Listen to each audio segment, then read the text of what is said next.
तुषारहार धवला या शुभ्रवस्त्रावृता या वीणावरदण्डमण्डितकरा या श्वेतपद्मासना या ब्रह्माच्युतशङ्करप्रभृतिवीरदेवै सदा वन्दिता सा मां पातु मीरा भगवती निःशेषजाड्यापहा।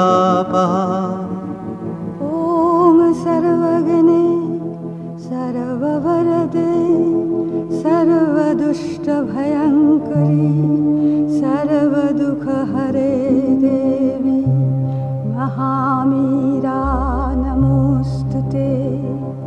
सिद्धिबुद्धिप्रदे देवी भुक्तिमुक्तिप्रदायिनी मन्त्रमूर्ते सदा देवी महामीरा नमोऽस्तुते।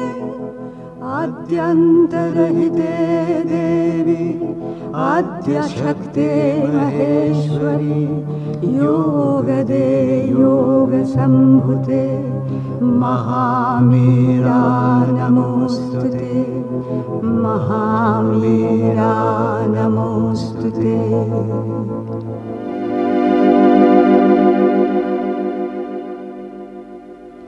माँ हमें आलोचना करुचंती मातृ रचनावली भाग 10 ज्ञान 62। प्रभु लिखुचंती जड़े निर्बोध व्यक्ति चरम निर्बोधता कथा गुड़ाए आलोचना करुथिबार मु शुणिली। परमेश्वर एइटी संबंध में कौन भाबुथिबे मु सेई कथा चिंता करी विस्मित हेली। तापरे मु विचार करी देखिली एवं सत्य तथा प्रज्ञार एक विकृत मुखाकृति को प्रत्यक्ष करी।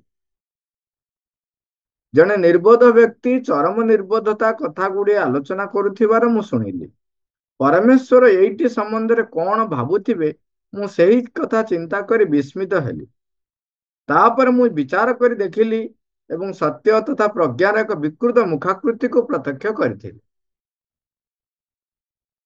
यदि आमे प्रथम लाइन टाक देखा साधारणतः आमे समस्त व्यक्ति निजको बहुत ज्ञानी मने करू, किंतु आमे जे जहा कथा आलोचना करजु ताहा जे निर्बोधता से ज्ञान आमर जदि आसी जाई थांता ताहले आमे प्रकृत ज्ञान ग्रहण करिबा पई आम भितरे गोटे ग्रहणशीलता सृष्टि करि पारि थांती। सेथिपई प्रज्ञार झलक पाइबा पई प्रथम आवश्यकता होची निज भितरे ग्रहणशीलता। जो जने व्यक्ति थिले गाँ रे सी कोठी चटशाली रे हो जाओ विद्या अध्ययन करी आसी शास्त्र अध्ययन करी आसी गाँ रे कहले जे सी सबठारु बड़ पंडित बोली। से भली भाबर तांकर व्यवहार सब कले माने जेमती मु सबटु बड़ पंडित तेणु मते से माने सम्मान सेमती दब एवं से व्यवहार कले जिम सब जानते सब कथार से प्रकार कले। किंतु गाँ लोक कहीं तांको सबुठारु बड़ पंडित बोली मानिबा को नाराज। काहेकि ना जने तांको ठारु महान पंडित से गाँ रे अछंती जहाँ को कि समस्ते मानती से बड़ पंडित बोली। सी जदि स्वीकार करें जे कहा जे ये हूँ पंडित तेबे गाँ लोक मैंने स्वीकार करते हाँ ये पंडित ताने कथाटा फाइनाली कौन हम अथराइजेशन है हुई मान सर्टिफिकेट देवे। सी जो ये कथाटी अनेक दिन पर जानिले कहले ठीक अच्छे मुझे पाखु जदि मु ज्ञान रे हरई देवी ताहले तो सरला सी तो बाध्य कि मानवे मु महाज्ञानी बोली। सी जाइछन घर को ज्ञान रे हरैबा घरे जाए पहुंचले से जने वयस्क व्यक्ति आसी निजे आसी पाछटी नेले द्वार मुहरु एवं आसन देले बसैबा पई बहुत विनम्र भावरे तांकर आवेदन थिला टिके बसिबे कि आसन देई सब बसैले। बसै सारा पर କହିଲେ ଆଉ କିଛି ପାନୀୟ, ଚାହା କି କଫି? ସେଠୁ ଇଏ କହିଲେ ଚାହା। ସେଠୁ ସାଙ୍ଗେ ସାଙ୍ଗେ ସିଏ କହିଲେ ତାଙ୍କ ଘରେ ଯିଏ ଆଣି କାହାକୁ କହିଲେ ଯେ ଟିକେ ମହାଭାଗଙ୍କ ପାଇଁ ଚାହା ବ୍ୟବସ୍ଥା କରାଯାଉ। ସେ ସେଠୁ କଣ କଲେ, ଗୋଟେ କପ ରେ ଚାହା ଆଣିଥାନ୍ତି, ତା ସହିତ ଆଉ ଗୋଟେ ଥର୍ମୋଫ୍ଲାସ ରେ ବି ଚାହା ନେଇକି ଆସିଥାନ୍ତି। ସେ କପ ରେ ତଳେ ପ୍ଲେଟ ଅଛି, ଚାହା ଟା ଫୁଲ ହେଇକି ଅଛି। ତାପରେ ପୁଣି ଇଏ ନିଜେ କଣ କରୁଛି, ଆଜ୍ଞା ଆଜ୍ଞା ଆପଣଙ୍କ ପାଇଁ ମୁଁ ଟିକେ ଚାହା କାଢି ଦଉଛି, ଦଉଛି ଚାହା ଟିକେ ଦଉଛି। ଅଲରେଡି କପ ରେ ଚାହା ଅଛି, ତା ତଳେ ପ୍ଲେଟ ଟି ଥୁଆ ହେଇଛି। ଇଏ କହୁଛନ୍ତି ଯେ ନା ମୁଁ ଆଉ ଟିକେ ଚାହା ଦିଏ ବୋଲି କହିକିରି କଣ କରୁଛନ୍ତି, ଥର୍ମୋଫ୍ଲାସ ରୁ ଚାହା କାଢିକି ମାନେ ଠିପି ଖୋଲିଦେଲେ, ଖୋଲିଦେଇକି ସେଇ କପ୍ ଉପରେ ଚାହା ଢାଳୁଛନ୍ତି। କଣ ହବ, କପ୍ ତ ଫୁଲ ହେଇକି ଅଛି। ତେଣୁ ଯେତେ ଚାହା ଢାଳୁଛନ୍ତି ସେ ବାହାରିକି ପ୍ଲେଟ ରେ ହେଲାଣି। ସେ ଆହୁରି ଢାଳୁଛନ୍ତି, ଆହୁରି ଢାଳୁଛନ୍ତି। ସିଏ ଦେଖିଲେ ଯେ ପ୍ଲେଟ ଫୁଲ ହେଇ ହେଇ ହେଇ ହେଇ ଆସୁଛି। ତାପରେ ଯଦି ଫୁଲ ହେଇଯିବ ବୋହି ପଡିବ ତଳେ। ଇଏ ଯିଏ ବ୍ୟକ୍ତି ଆସିଛନ୍ତି କହିଲେ ଏଇ ଆଙ୍କ ମନେ ମନେ ଭାବିଛନ୍ତି ଇଏ ପଗଳା ହେଇଯାଇଛନ୍ତି। କପ ଫୁଲ ହେଇଛି ତା ଦେହରେ ପୁଣି ଚାହା ଢାଳୁଛନ୍ତି। ଯେତେବେଳେ ସେ ଦେଖିଲେ ଯେ ପ୍ଲେଟ ଟା ବୋହିକିରି ଚାହା ଟା ଢାଳି ହବ ଏବଂ ତାଙ୍କରି ଆଡେ ହିଁ ପଡିବ। ଗରମ ଗରମ ଚାହା, ବାମ୍ଫ ବାହାରୁଛି। ତେଣୁ କହିଲେ କଣ ଆପଣ କରୁଛନ୍ତି, ତ ଅଲରେଡି ଫୁଲ ଅଛି ଆପଣ ପୁଣି ତା ଦେହରେ ଆହୁରି ଢାଳି ଚାଲିଛନ୍ତି ଯେ। ସେ ପଣ୍ଡିତ କହୁଛନ୍ତି ମୁଁ ତ ସେଇଆ କହୁଛି।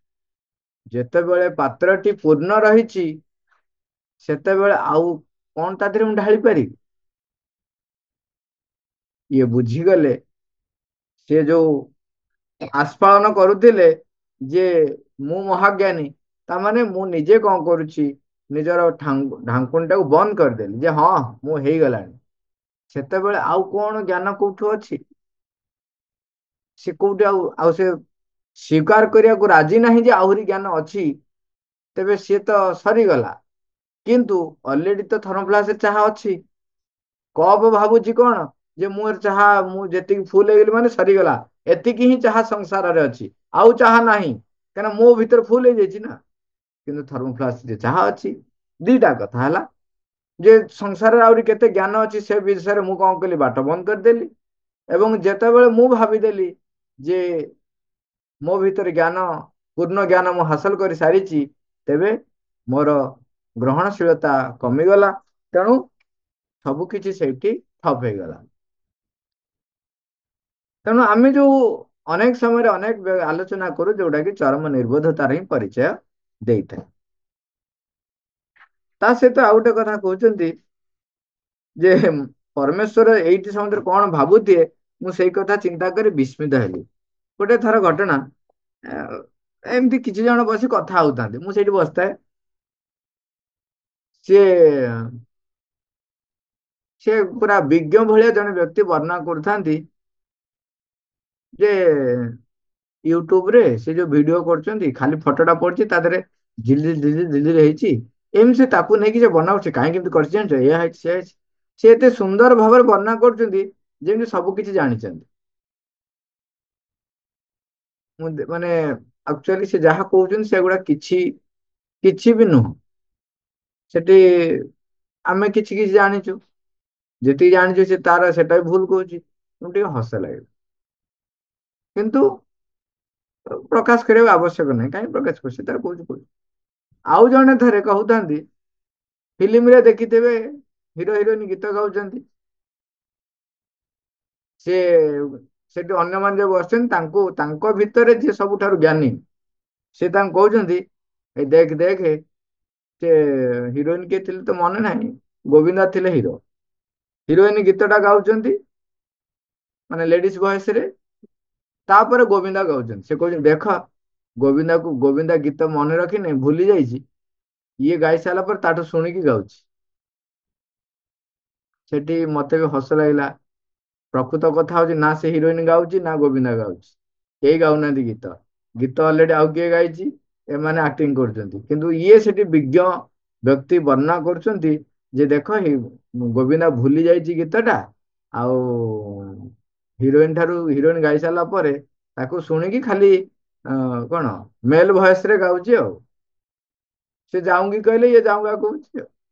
ହସିବା କଥା ନୁହଁ ଆଉ କଣ। ତେଣୁ ଚିନ୍ତା କରନ୍ତୁ, ଆମେ ଯଦି ଏଇ ଛୋଟ ଛୋଟ କଥାରେ ଆମେ ଏମିତି ଅ ହାସ୍ୟ ଲାଗିବା ସ୍ୱାଭାବିକ, ଯୋଉଟା ଜଣେ ଜାଣିନି।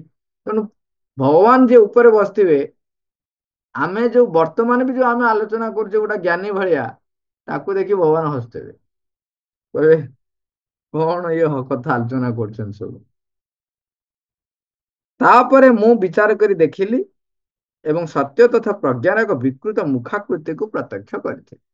ସେ କହୁଛନ୍ତି ତାପରେ ବିଚାର କରି ଆମେ ଦେଖିଲୁ ଯେ ଏଇ ଯୋଉ ଗୁଡାକ ସେମାନେ ପରିପ୍ରକାଶ କରୁଛନ୍ତି, ଜ୍ଞାନ ବୋଲି ଯାହାକୁ କହୁଛନ୍ତି, ପ୍ରଜ୍ଞା ବୋଲି ଯାହାକୁ କହୁଛନ୍ତି, ଇଏ ସବୁ ହଉଛି ଆକ୍ଚୁଆଲି ପ୍ରଜ୍ଞାର ଏକ ବିକୃତି ମୁଖା। ସେଇଠି ମାଙ୍କୁ ପ୍ରଶ୍ନ କରାଯାଇଛି ଯେ ବିକୃତି ମୁଖା କହିଲେ କଣ। ମାଙ୍କୁ ପ୍ରଶ୍ନ ହେଇଛି ନିର୍ବୋଧତାକୁ କିପରି ସତ୍ୟର ଏକ ବିକୃତ ମୁଖାକୃତି ବୋଲି କୁହାଯିବ। ମା ଉତ୍ତର ଦଉଛନ୍ତି, ଶ୍ରୀଅରବିନ୍ଦ ଏଠାରେ ନିର୍ବୋଧତାର ଯଥାର୍ଥ ସଂଜ୍ଞାଟିକୁ ହିଁ ପ୍ରଦାନ କରିଛନ୍ତି।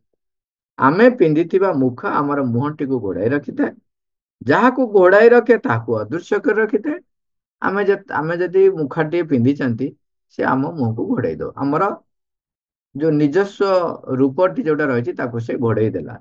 ତା ଦେହରେ ଯଦି ମୁଖାଟି ବିକୃତ ହେଇଥିବ, ସେ ଆହୁରି ଆମର ମାନେ ଆମର ସ୍ୱଭାବ ଯାହା, ତାକୁ ପୁରା ଭୁଲ ରିପ୍ରେଜେଣ୍ଟେସନ କରିବନି। ମା କହୁଛନ୍ତି ଯଦି ସେ ମୁଖାଟି ବିକୃତ ହୋଇଥାଏ, ତେବେ ତାହା ଯେ ଘୋଡାଇ ପକାଇଥିବା ବସ୍ତୁଟିକୁ କେବଳ ଅଦୃଶ୍ୟ କରି ରଖିଥାଏ ତା ନୁହେଁ, ମାତ୍ର ତାର ସ୍ୱଭାବଟିକୁ ମଧ୍ୟ ସମ୍ପୂର୍ଣ୍ଣ ଭାବରେ ବଦଳାଇ ଦେଇଥାଏ। ତେଣୁ ଏହି ସଂଜ୍ଞାଟି ଅନୁସାରେ ଯାବତୀୟ ବସ୍ତୁର ମୂଳରେ ଯେଉଁ ପରମ ସତ୍ୟ ବିଦ୍ୟମାନ ରହିଥାଏ, ନିର୍ବୋଧତା ତାହାକୁ ଏହିପରି ଭାବେ ଘୋଡାଇ ରଖେ ଏବଂ ବିକୃତ କରି ପକାଏ ଯେ ତାହାକୁ ଆଉ ଆଦୌ ଚିହ୍ନି ହୁଏ ନାହିଁ। ବେଳେ ବେଳେ ଆମେ ସେ ପ୍ରକାର ବ୍ୟକ୍ତିଙ୍କ ସଂସ୍ପର୍ଶରେ ଆସିଥିବା, ଯୋଉମାନେ ବର୍ଣ୍ଣନା କରୁଥିବେ ଗୋଟେ ଘଟଣାକୁ, ଯୋଉ ଘଟଣା ଆପଣ ନିଜେ ବି ଉପସ୍ଥିତ ଥିବେ, କିନ୍ତୁ ସେ ଏମିତି ବର୍ଣ୍ଣନା କରିକି ତାକୁ ଏତେ ସୁନ୍ଦର ଭାବରେ ବିକୃତ କରିଦେବେ ଯେ ଆପଣ ଆଶ୍ଚର୍ଯ୍ୟ ହେବେ ଯେ ଏମିତିଆ ବିକୃତ ହେଇପାରେ। ପୁରା ସୁନ୍ଦର ଭାବରେ ଆପଣ ଯାହା ଦେଖିଥିଲେ, ଯାହା ଜାଣିଥିଲେ, ତାକୁ ସେ ବର୍ଣ୍ଣନା କରିବେ, ଏତେ ଗୋଟି ଗୋଟି କରି ବିକୃତ କରି ବର୍ଣ୍ଣନା କରିବେ ଯେ ତାକୁ ଆପଣ ବି ନିଜକୁ ଅବିଶ୍ୱାସ କରିବାରେ ହିଁ ସେତେବେଳେ ମୁଁ ଥିଲି ଟି, କି କଣ, ମାନେ ଟୋଟାଲି ବିକୃତ ହେଇଯାଇଥିବ। ଏ ସାମର୍ଥ୍ୟ ବି ମନୁଷ୍ୟ ମାନଙ୍କ ମଧ୍ୟରେ ରହିଥାଏ। ତେଣୁ ମା କହୁଛନ୍ତି ଏଇ ପ୍ରକାର ନିର୍ବୋଧତାରେ ପରମ ପ୍ରଭୁ ହସୁଥିବେ, ଯୋଉଥିରେ କି ଏମାନେ ଏତେ ବିକୃତ କରିଦିଅନ୍ତି ଯେ ତାକୁ ଚିହ୍ନି ହୁଏ ନାହିଁ। ବର୍ତ୍ତମାନ ଯୋଉଟା ସେଟା ବିକୃତି ନା ସେଟା ପୁରା ପରମ ମିଥ୍ୟା। ମାଙ୍କୁ ପ୍ରଶ୍ନ ହେଲା ଯେ ପ୍ରକୃତରେ ପରମ ମିଥ୍ୟା ବା ପରମ ଅସତ୍ୟ ବୋଲି କିଛି ନାହିଁ, ଶ୍ରୀଅରବିନ୍ଦ କହିଛନ୍ତି। ତାହେଲେ ଏଠି ଶ୍ରୀଅରବିନ୍ଦ କଣ ସେ କଥା କହିବାକୁ ଚାହୁଁଛନ୍ତି? ମା ତାର ଉତ୍ତର କହୁଛନ୍ତି, ପରମ ଅସତ୍ୟ ବୋଲି କୌଣସି ବସ୍ତୁ କଦାପି ସମ୍ଭବ ନୁହେଁ। ପରମ ଅସତ୍ୟ ବୋଲି କୌଣସି ବସ୍ତୁ କଦାପି ଅସମ୍ଭବ ନୁହେଁ। ବସ୍ତୁତଃ ତାହା ଆଦୌ ସମ୍ଭବ ନୁହେଁ, କାରଣ ସକଳ ବସ୍ତୁର ପଶ୍ଚାତରେ ସେଇ ଦିବ୍ୟ ପରମ ସତ୍ତା ହିଁ ବିଦ୍ୟମାନ ରହିଛନ୍ତି। ଯଦି ଏଠି ଆମେ ଦେଖାଯାଏ, ଯିଏ ବିକୃତ ଭାବେ ବର୍ଣ୍ଣନା କରୁଛନ୍ତି ଏବଂ ଆମେ ସେଇ ପରିବେଶରେ ରହିଛନ୍ତି, ସେଠି ଅନେକ ପ୍ରକାର ପରୀକ୍ଷା ଆମ ପାଇଁ ହଉଛି, ଅନେକ ପ୍ରକାର ପରୀକ୍ଷା ହଉଛି। ସେଇ ପରୀକ୍ଷା ପାଇଁ ସେ ବିକୃତି ସେ ପରିପ୍ରକାଶ କରିଛନ୍ତି। ଯଦି ଦେଖାଯାଏ, ଆଉ ଗୋଟେ କଥା ଦେଖିବେ, ଯଦି ଆମେ ସେତିକି ଯୋଗ୍ୟ ହେଇଥାନ୍ତୁ, ତେବେ ସେ ଆମ ପାଖରେ ତାଙ୍କର ବିକୃତିକୁ ପରିପ୍ରକାଶ କରିପାରି ନଥାନ୍ତେ। ତାମାନେ ଆମ ଉପସ୍ଥିତି ତାଙ୍କର ବିକୃତିକୁ ତଡ଼ି ଦେଇଥାନ୍ତା। ମାନେ ସେ ଯୋଉ ପରିପ୍ରକାଶ କରୁଛନ୍ତି, ଆଇଦର ସେ ନିଜେ ବିକୃତ ପରିପ୍ରକାଶ କରି ନଥାନ୍ତେ, କିମ୍ବା ତାଙ୍କ ଭିତରେ ସେ ବିକୃତ ଭାବ ହିଁ ଆସିନଥାନ୍ତା। ତେଣୁ ସିଏ ବି ଦେଖଉଛି ଯେ ମୋର ପରୀକ୍ଷା କେତେ। ଗୋଟେ ଛୋଟିଆ କଥାଟେ, ଆକୁ ପୁରା ଲିଙ୍କ ନ କରିପାରେ, କିନ୍ତୁ କଣ ହେଇଛି ନା ଗଙ୍ଗା ନଦୀରୁ ସ୍ନାନ ତର୍ପଣ ଆଦି କାର୍ଯ୍ୟ ସାରି ପଣ୍ଡିତ ରାମାନୁଜନ ବାହାରୁଛି ଆସୁଛନ୍ତି। ସେଇ ସମୟରେ ଜଣେ ବ୍ୟକ୍ତି ସେଠି ଠିଆ ହେଇଛି, ସେ ତାଙ୍କ ଉପରେ ପାନ ଛେପ ପକେଇଦେଲା। ଇଏ ପୁଣି ଗଲେ, ଆଉ ଥରେ ସ୍ନାନ କଲେ ଏବଂ ପୁଣି ତର୍ପଣ କଲେ, ପୁଣି ଆସିଲେ। ସେ ପୁଣି ଆସିକିରି 2 ପାହୁଣ୍ଡ ଉଠିକି ଆସି ନା ନାହିଁ, ସେ ଆଉ ଥରେ 5 ଛେପ ପକେଇଦେଲା। ସେ ପୁଣି ଗଲେ, ପୁଣି ଯାଇକି ପୁଣି ଗାଧେଇଲେ, ତର୍ପଣ କଲେ, ଆସିଲେ, ଇଏ ପୁଣି ଛେପ ପକେଇଲେ, ଏମିତି ଚାଲିଲା। ଦେଖନ୍ତୁ ଏଇଟା ପରିଣମୀ ମାନେ ପରିଣତି କୋଉଠି ଯାଇ ପହଞ୍ଚିଲା। ଏଇଭଳି ହେଇ ହେଇ ହେଇ ହେଇ ଶେଷକୁ ଛେପ ପକାଇଥିବା ବ୍ୟକ୍ତି ନୟାନ୍ତ ହେଇ ପଡିଲା। ଛେପ ଶୁଖିଗଲା ତାର, ମାନେ ଯେମିତି ଜବରଦସ୍ତ କାଢି କୁଡିକି ଛେପ ପକେଇ ସାରିଲା ପରେ ଆଉ ଛେପ କାଢି ପାରିଲାନି। ହାଲିଆ ହେଇକି ଯାଇକିରି ତାଙ୍କର ଏତେ ଯୋଉ ସହନଶୀଳତା ଭାବ, କୌଣସି ପ୍ରକାର ବିକୃତି ତାଙ୍କ ମୁଖରେ ଆସୁନାହିଁ, କିଛି ନାହିଁ। ତାଙ୍କ ଆରାମ ସେ ଯାଉଛନ୍ତି, ପୁଣି ଗାଧଉଛନ୍ତି, ପୁଣି ପୁଣି ତର୍ପଣ କରୁଛନ୍ତି, ପୁଣି ଆସୁଛନ୍ତି। ସେ ତାଙ୍କ ଗୋଡ ତ ଲମ୍ବ ହେଇକି ପଡିଗଲେ ଯେ ମୋ ଭଳିଆ ମହାପାତକ ଆଉ କେହି ନାହାନ୍ତି। ସେ କହୁଛନ୍ତି, କିଏ କହିଲା ତମେ ମହାପାତକ?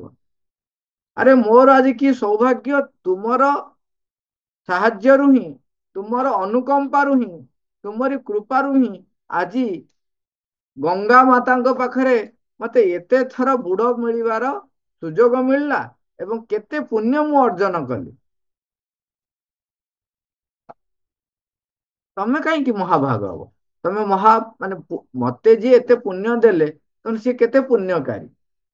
ଏଠି ଦେଖନ୍ତୁ ଗୋଟିଏ ପରମ ସତ୍ୟ ବା ପରମ ଅସତ୍ୟ, ଏଇ ଯୋଉ ଶବ୍ଦଟି ଆସେ, ତେଣୁ ଏଠି ପରମ ଅସତ୍ୟ କୋଉଠୁ ଆସିଲା? ତେଣୁ ସବୁର ପଶ୍ଚାତରେ ଯେ ପର୍ଯ୍ୟନ୍ତ ପରମ ସତ୍ୟ ବିଦ୍ୟମାନ ରହିଛନ୍ତି, ସେ ବସ୍ତୁ, ସେ କଥା, ସେ ପରିସ୍ଥିତି, ସେ ଘଟଣାର ସ୍ଥିତି ରହିଛି। ଆମେ ତାକୁ ଚିହ୍ନି ପାରୁନୁ, ଜାଣି ପାରୁନୁ, ତେଣୁ ଆମେ କହୁଛୁ ଏଇଟା ମିଛ ଏବଂ ଏଇଟା ପରମ ଅସତ୍ୟ ବୋଲି, ପରମ ମିଥ୍ୟା ବୋଲି। କିନ୍ତୁ ତାର ସ୍ଥିତି ଏଇ ସକାଶେ ରହିଛି, କାହିଁକି ନା କୋଉଠି ତାର ଏକ ଆବଶ୍ୟକତା ପଡିକି ରହିଛି। ସେ ଆବଶ୍ୟକତାଟାକୁ ଜଷ୍ଟିଫାଏ ଏଠି କରାଯାଉନି। ଆମେ ବେଳେ ବେଳେ ତାକୁ ଭାବୁଛୁ ଯେ ନା ନା, ସେ ତ ଠିକ ଅଛି, ଯଦି ସବୁ ହଉଛି ଭଗବାନଙ୍କର ଏବଂ ଇଏ ସବୁ ମିଥ୍ୟା କିଛି ନୁହଁ, ତେବେ ତ ଠିକ ଅଛି, ଚାଲୁ। ନାଇଁ ନାଇଁ ନାଇଁ, କାହିଁକି ଏଠି କହୁଛନ୍ତି ତାର ଜଷ୍ଟିଫାଏ କରାଯାଉନି, କିନ୍ତୁ ତାହା ପରମ ଅସତ୍ୟ ନୁହେଁ। ଅନ୍ୟ କାହାକୁ ସେ ପ୍ରିପେୟାର କରୁଛି, ସେ ଘଟଣା କାହାକୁ ଗୋଟେ ପ୍ରସ୍ତୁତି ପଥରେ ଆଗେଇ ନଉଛି, ଏଇ ପ୍ରକାର ଘଟଣା ଘଟେ। ଆମେ ଦେଖିଛନ୍ତି ମା ବହିରେ ପ୍ରଭୁ ଲେଖୁଛନ୍ତି, ପରମ ସଚ୍ଚିଦାନନ୍ଦ ପରମ ପ୍ରଭୁ ବା ଆଦ୍ୟ ଜନନୀ, ଦିବ୍ୟ ଜନନୀ ଅହଙ୍କାରୀର ଅହଙ୍କାରକୁ ମଧ୍ୟ ବ୍ୟବହାର କରନ୍ତି ତାଙ୍କ କାର୍ଯ୍ୟରେ। ତା ଅର୍ଥ ତ ଅହଙ୍କାରର ଅହଂକୁ ସମର୍ଥନ କଲେ ବୋଲି ଆମେ ଭାବନ୍ତେ, କିନ୍ତୁ ସବୁ ଜାଗାରେ କହୁଛନ୍ତି ଅହଙ୍କାରର ଅହଂ ହିଁ ଭଗବତ ବିରୋଧୀ ହେଇକି ଠିଆ ହୁଏ ଏବଂ ପରମ ବିରୋଧୀ ହେଇକି ଠିଆ ହେଇଥାଏ। ସେ ଭଗବାନଙ୍କ ସହିତ ଯୁକ୍ତ କରିବା ପାଇଁ ସିଏ ହିଁ ବାଧା ସୃଷ୍ଟି କରେ। କିନ୍ତୁ ଭଗବାନ ଅହଙ୍କାରୀର ଅହଙ୍କାରକୁ ମଧ୍ୟ ବ୍ୟବହାର କରନ୍ତି ତାଙ୍କ କାମ ପାଇଁ। ତେଣୁ ତାଙ୍କ କାମ ପାଇଁ ସେ ଯେତେବେଳେ ବ୍ୟବହାର କରନ୍ତି, ତା ଅର୍ଥ ନୁହଁ ଯେ ସେ ଅହଙ୍କାରକୁ ସମର୍ଥନ କରୁଛନ୍ତି। ତେଣୁ ଏଠି ବି ସେମିତି ମନେ ରଖିବା ଯେ ଯୋଉ ଘଟଣା ପରମ ଅସତ୍ୟ ବୋଲି ଆମେ କହୁଛନ୍ତି, ତାହା ପରମ ଅସତ୍ୟ ନୁହେଁ, କିନ୍ତୁ ତା ପଶ୍ଚାତରେ ଯୋଉ ଉତ୍ସ ରହିଛି, ଯୋଉ କାରଣ ରହିଛି, ସେ କାରଣକୁ ଆମେ ଅନୁସନ୍ଧାନ କରିବା ବା ସେ କାରଣ ସମ୍ପର୍କରେ ସଚେତନ ହବା ପାଇଁ ମାଙ୍କ ପାଖରେ ପ୍ରାର୍ଥନା କରିବା, କିନ୍ତୁ ତାକୁ ପରମ ଅସତ୍ୟ ବୋଲି ଆପଣ କହିପାରିବେ। କେତେକ ନିର୍ଦ୍ଦିଷ୍ଟ ଉପାଦାନ ଏଇ ବିଶ୍ୱ ଜଗତରୁ ଅନ୍ତର୍ହିତ ହୋଇଯିବ କି? ଯେଉଁମାନେ ପଚାରନ୍ତି ଏହା ଠିକ ସେଇ ଭଳି ଲୋକଙ୍କର କଥା ବୋଲି। ଏଇ ବିଶ୍ୱ ଜଗତ ଧ୍ୱସ୍ତ ବିସ୍ତ ହୋଇଯିବ, ପ୍ରକୃତିରେ ଏଇ କଥାଟିର ଅର୍ଥ କଣ? ବିଶ୍ୱ ଜଗତଟି ବିଧ୍ୱସ୍ତ ହେଇଯିବ ବା ଧ୍ୱଂସ ପାଇଯିବ, ଏ କଥାର ଅର୍ଥ କଣ? ଆପଣାର ନିର୍ବୋଧତା ମଧ୍ୟରୁ ବାହାରି ଆସି ପାରିଲେ ଆମେ ତାପରେ ଏଇ ଧ୍ୱଂସ ଶବ୍ଦଟିକୁ କିପରି ଅର୍ଥରେ ବୁଝିବା? କେବଳ ବାହ୍ୟ ଆକୃତିକୁ ନଷ୍ଟ ହୁଏ, କେବଳ ବାହ୍ୟ ଆକୃତିଟି ନଷ୍ଟ ହୁଏ, ପ୍ରତିଭାସଟା ହିଁ ନଷ୍ଟ ହୁଏ ଏବଂ ବସ୍ତୁତଃ ଯାବତୀୟ ପ୍ରତିଭାସର ବିନାଶ ହୁଏ, ଗୋଟିକ ପରେ ଗୋଟିଏ ନଷ୍ଟ ହୋଇଯାଏ, ଏକଥା ମଧ୍ୟ କୁହାଯାଏ। ଏହା ସର୍ବତ୍ର ଲିଖିତ ହୋଇ ରହିଛି। ଏହିପରି ଅନେକ କଥା କୁହାଯାଇଛି ଯେ ପ୍ରତିକୂଳ ଶକ୍ତି ଗୁଡ଼ିକୁ ଦୀକ୍ଷାନ୍ତରିତ କରି ଦିଆଯିବ, ଅର୍ଥାତ୍ ସେମାନେ ନିଜ ଭିତରେ ରହିଥିବା ଦିବ୍ୟ ପରମ ସତ୍ତାଙ୍କ ବିଷୟରେ ସଚେତନ ହୋଇଯିବେ ଓ ଦିବ୍ୟ ହେବେ, ନଚେତ ବିନାଶ ପ୍ରାପ୍ତ ହେବେ। ଏକଥା କୁହାଯାଇଛି। ମାତ୍ର ଏଠି କଣ କହିଲେ, ଯଦି କୌଣସି ଘଟଣା, କୌଣସି ବସ୍ତୁ, କୌଣସି ଜୀବ ତା ନିଜ ଭିତରେ ରହିଥିବା ଦିବ୍ୟ ପରମ ସତ୍ତାଙ୍କ ବିଷୟରେ ସଚେତନ ହୋଇଯିବେ ଓ ଦିବ୍ୟ ହେବେ, ନଚେତ ବିନାଶ ପ୍ରାପ୍ତ ହେବେ। ସତ୍ୟ ଅଥବା ରସାତଳ ଯେମିତି କୁହାଯାଏ, ମାନେ ସେ ଆଇଦର ଦିବ୍ୟ ହେବେ ନହେଲେ ବିନାଶ ପାଇଯିବେ। ଏଠି କହୁଛନ୍ତି ଯେ ଏଇ ଯୋଉ ବିନାଶ ହବା ଅର୍ଥ ଯୋଉ କୁହାଯାଇଛି, ଏଠି କଣ ପାଇଁ କୁହାଯାଇଛି? ଏଇ ବିନାଶ ପ୍ରାପ୍ତ ହେବେ, ଏହା କଥାଟିର ପ୍ରକୃତ ଅର୍ଥ କଣ? ସେଗୁଡିକର ବାହ୍ୟ ରୂପ ନଷ୍ଟ ହୋଇଯିବ। ତାପରେ କହୁଛନ୍ତି, ନିଜେ ନିଜେ କହୁଛନ୍ତି, ସେଗୁଡିକର ଚେତନାର ଆକୃତିଟି ହୁଏତ ଲୁପ୍ତ ହୋଇଯିବ, ମାତ୍ର ଯେଉଁ ଅସଲ ପଦାର୍ଥଟି ସେଗୁଡିକୁ ଅସ୍ତିତ୍ୱ ପ୍ରଦାନ କରି ରଖିଛି, ଯାହାକି ସକଳ ବସ୍ତୁକୁ ତାହାର ଅସ୍ତିତ୍ୱ ପ୍ରଦାନ କରିଛି, ସେଇଠି ଧ୍ୱଂସ ହୋଇଯାଇପାରିବ କିପରି?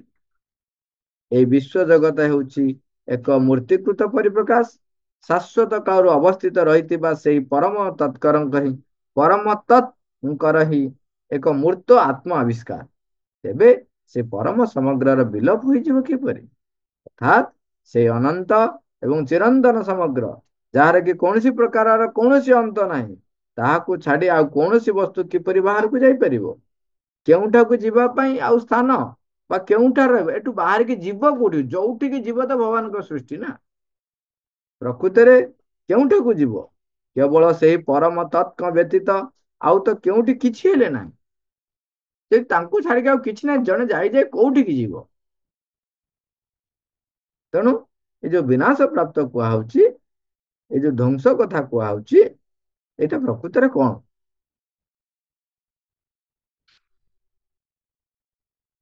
କହୁଛନ୍ତି କଣ ହବ ନା, ତାର ବାହ୍ୟ ଆକୃତିଟି ଧ୍ୱଂସ ପାଇଯିବ। ସିଏ ଫାଇନାଲି ପରମଙ୍କ ଆଡକୁ ଯିବ ହିଁ ଯିବ, ରୂପାନ୍ତରିତ ତାର ହବ। ବାହ୍ୟ ଆକୃତି ଯୋଉଟା ପାଇଛି ସେଇଟା ବିନାଶ ପ୍ରାପ୍ତ ହବ। ତେଣୁ ସିଏ ତାକୁ ଅଧିକ ଧାରା, ଯୋଉ ଜଣେ ବିରୋଧୀ ଶକ୍ତି ଯଦି କାର୍ଯ୍ୟ କରୁଛି, ତେବେ କଣ ହବ? ସେ ଯୋଉ ବାହାର ରୂପଟା ଗ୍ରହଣ କରୁଛି ସେଇଟା ନଷ୍ଟ ହେଇଯିବ, ବିନାଶ ପ୍ରାପ୍ତ ସେଇଟା ହବ। ତା ଭିତରେ ଥିବା ବିରୋଧ କରିବାର ଯୋଉ ପ୍ରବୃତ୍ତି, ସିଏ ଗୋଟେ କାର୍ଯ୍ୟ ଯୋଉଟା କି ରୂପାନ୍ତରିତ ହେଇଯିବ। ଯେମିତି ଆମେ କୁହନ୍ତି, ଦେଖନ୍ତୁ,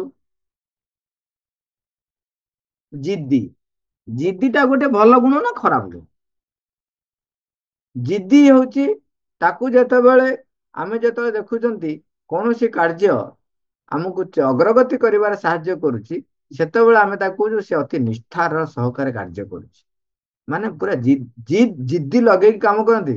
ବୈଜ୍ଞାନିକ ମାନେ ଦେଖିବେ ପୁରା ନା, ଯେ ପର୍ଯ୍ୟନ୍ତ ଆବିଷ୍କାର ନ କରିଛି ସେ ପର୍ଯ୍ୟନ୍ତ ଛାଡିନାହାନ୍ତି, ଜିଦ୍ଦିରେ କରନ୍ତି। ଆଉ କେତେ ଜଣ ଜିଦ୍ଦି କରିକି ଖାଇବେ ନାହିଁ, ଜିଦ୍ଦି କରିକିରି ଅଭିମାନ କରି ଯୋଉ ରହିବେ।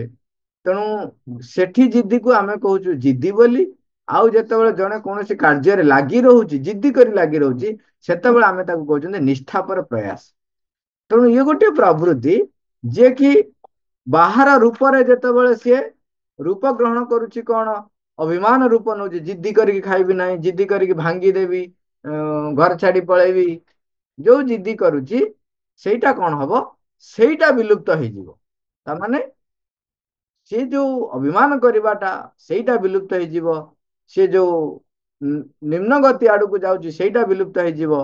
କିନ୍ତୁ ସେଇ ଯୋଉ ପ୍ରବୃତ୍ତିଟି ବ୍ୟବହାର ହବ ନିଷ୍ଠାପର ସହକାରେ, ସିଏ ଭଗବତ ଅଭିପ୍ରେତ ଦିଗରେ, ନିଜର ଅଗ୍ରଗତି ଦିଗରେ ସେ ତାକୁ ବ୍ୟବହାର କରିବେ। ତେଣୁ ବିନାଶ କିଏ ହବ? ବାହ୍ୟ ରୂପ ବିନାଶ। ଆଉ ଗୋଟେ ମା ବଢିଆ କଥା କହୁଛନ୍ତି, ଯେତେବେଳେ ଆମେ ସେଇ ପରମ ତତ୍ ହିଁ ରହିଛନ୍ତି ବୋଲି କହୁ, ସେତେବେଳେ ଆମେ ସତେ ଅବା ତାଙ୍କ ଲାଗି ଏକ ସ୍ଥାନ ନିରୂପିତ କରିଦେଇଥାଉ। ଏହା ସମ୍ପୂର୍ଣ୍ଣ ବାକ୍ୟ ନିର୍ବୋଧ କଥା। ଆମେ ଯେମିତି କହନ୍ତି ନା, ମୁଁ ଭଗବାନଙ୍କୁ ରଖିଛି ହୃଦୟରେ, ମୁଁ ଭଗବାନଙ୍କୁ ରଖିଛି ହୃଦୟରେ, ମୋ ହୃଦୟରେ ନା ମୁଁ ଭଗବାନଙ୍କୁ ରଖିଛି। ତମେ ଭଗବାନ, ସେଇଟା ଗୋଟେ ହସ କଥା। ତମେ ତମ ହୃଦୟରେ ଭଗବାନ ରଖିଛ, ଏଠି ଭଗବାନ ତମ ହୃଦୟରେ ବିରାଜମାନ କରିଛନ୍ତି, ତମେ ରଖିନାହ। ବର୍ତ୍ତମାନର ଏହି ଅବିଭକ୍ତ ଜଗତର ବାହାରେ ଆମେ ହୁଏତ ପ୍ରକ୍ଷେପିତ ହୋଇ ରହିଥିବା ଆଉ ଏକ ବିଶ୍ୱ ଜଗତର କଳ୍ପନା କରିପାରିବା। ଆମେ କଳ୍ପନା କରିପାରିବା ଯେ ଏହିପରି ଏକାଧିକ ବିଶ୍ୱ ଜଗତ ପରସ୍ପରକୁ ଅନୁସରଣ କରି ଆସୁଛନ୍ତି। ବା କହୁଛନ୍ତି ଏଠି ଜଗତ ଦେଖୁଛ, ଆ ବାଦ ଆହୁରି ଜଗତ ଦେଖୁଛ, ତୁମେ ହୁଏତ ଆହୁରି କଳ୍ପନା କରିପାର ଯେ ଏଇ ଆ ବାଦ ଆହୁରି କେତେ ବିଶ୍ଵ ଜଗତ ରହିଛି। ପୂର୍ବବର୍ତ୍ତୀ ଜଗତ ଗୁଡିକରେ ଯାହା ରହିଥିଲା, ପରକାଳୀନ ଜଗତ ଗୁଡିକରେ ତାହା ହୁଏତ ଆଉ ସମ୍ଭବ ହେବ ନାହିଁ। ଏଇ କଥାଟିକୁ ଆମେ ହୁଏତ ଅତ୍ୟନ୍ତ ନିଶ୍ଚିତ ଏବଂ ସ୍ପଷ୍ଟ ବୋଲି ଧରି ନେଇ ପାରିବା। ଆମେ କଳ୍ପନା କରିପାରିବା ଯେ ମିଥ୍ୟା ଏବଂ ଅସତ୍ୟର ଏକ ସମ୍ପୂର୍ଣ୍ଣ ପିଣ୍ଡ ବର୍ତ୍ତମାନ ଆମେ ଯାହାକୁ ସବୁ ମିଥ୍ୟା ଏବଂ ଅସତ୍ୟ ବୋଲି ବୋଧ ହେଉଛି, ପ୍ରକଟ ହେବାକୁ ଯାଉଥିବା ଜଗତ ମଧ୍ୟରେ ତାହା ଆଉ ଏଠାରେ ଆଦୌ ଅବସ୍ଥିତ ହୋଇ ରହିବ ନାହିଁ। ଏସବୁ କଥା ବେଶ ବୁଝି ହେଉଛି, ମାତ୍ର ବିଲୁପ୍ତ ହୋଇଯିବା, ବିଲୁପ୍ତ ହେବା ଲାଗି ଆଉ ପୁଣି କେଉଁଠାକୁ ଯାଇପାରିବ? ତମେ କୋଉଠି ବିଲୁପ୍ତ ହବ? ଆରେ ଏଠୁ ଗଲେ ତ କୋଉଠିକି ଯିବ? ଆରେ ଯୋଉଠିକି ଯିବ ସେଟା ପୁରା ଭଗବାନ ଜାଗା। ବିଲୁପ୍ତ ହବ ଯେ କୋଉଠି ବିଲୁପ୍ତ ହବ? କହୁଛନ୍ତି ଏଇ ଚେତନାର ରୂପ ହୋଇପାରେ। ଆମେ ଯେତେବେଳେ ବିନଷ୍ଟ ଓ ବିଲୁପ୍ତ ହୋଇଯିବା କଥା କହୁଛୁ, ସେତେବେଳେ ଆମେ କେବଳ ବାହ୍ୟ ରୂପଟିର ବିନାଶ କଥା ଭାବୁଛୁ। ଏହା ଚେତନାର ରୂପ ହୋଇପାରେ କିମ୍ବା ଏକ ଭୌତିକ ରୂପ ବି ହୋଇପାରେ, ମାତ୍ର ସର୍ବଦା କେବଳ ସେ ରୂପ ହିଁ ହେବ। ମାତ୍ର ଯାହାର ରୂପ ନାହିଁ ତାହାର ବିନାଶ କିପରି ସମ୍ଭବ ହେବ? ତେଣୁ ଏପରି ଏକ ପରମ ମିଥ୍ୟା ବିଷୟରେ କହିବା, ଯାହାକି ଦିନେ ବିଲୁପ୍ତ ହୋଇଯିବ ବୋଲି କହିବା, ତାହାର କେବଳ ଏଇ ଅର୍ଥ ହେବ ଯେ କେତେକ ନିର୍ଦ୍ଦିଷ୍ଟ ଶ୍ରେଣୀର ବସ୍ତୁ ଚିରନ୍ତନ ଭାବରେ ଅତୀତ ମଧ୍ୟରେ ହିଁ ବାସ କରୁଥିବେ, ମାତ୍ର ଭବିଷ୍ୟତର ଜଗତ ସୃଷ୍ଟି ମଧ୍ୟରେ ତାହା ବିଦ୍ୟମାନ ରହିବ ନାହିଁ। ନୁହେଁ, ଆମେ କଦାପି ସେହି ପରମ ତତ୍ର ବାହାରକୁ ଯାଇପାରିବା ନାହିଁ। କୁଆଡେ ଯିବ? ଯୁଆଡେ ଯିବ ତ ତାଙ୍କରି ଜାଗା। ମା ମା, thank you all, Aravar.